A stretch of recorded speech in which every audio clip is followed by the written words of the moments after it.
ஆண்டவர் இன்றைக்கு நம்மளோடு பேசுகிற வசனம் சங்கீதம் 18வது அதிகாரம் 18வது வசனம்.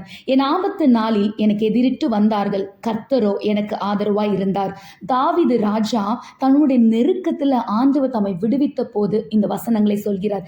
சவுலும் அவருடைய சத்துருக்களும் தாவீதை மரண கட்டுகளுக்கு ஒப்புவித்தாங்க. பாதாள கட்டுகள் அவரை சூழ்ந்து கொண்டு மரண கண்ணிகள் அவர் மேல் விழுந்த ஒரு நெருக்கத்தின் நாள்ல இந்த வசனத்தை அவர் சொல்கிறார். இந்த வசனத்தோட முந்தின இந்த அதிகாரத்தோட துவக்கம் எப்படின்னா, முதலாவது தாவீது தன்னோட நெருக்கத்துல ஆண்டவரோட நாமத்தை உயர்த்துறாரு, ஆண்டவரை துதிக்கிறாரு. இரண்டாவதாக தமக்கு இருக்கிற நெருக்கத்தை, உபத்திரவத்தை விண்ணப்பமாக ஆண்டவரிடத்துல ஏறெடுக்கிறாரு.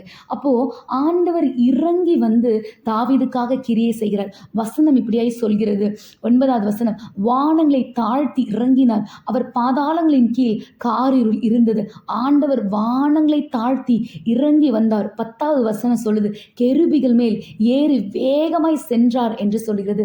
தம்முடைய நீதிமானாய் வாழ்ந்த தாவீதுக்காக ஆண்டவர் அந்த விண்ணப்பத்தை கேட்டு இறங்கி வந்தார். 16வது வசனம் சொல்கிறது, உயரத்திலிருந்து அவர் கை நீட்டி என்னை பிடித்து ஜல பிரவாகத்தில் இருக்கிற என்னை தூக்கி விட்டார்.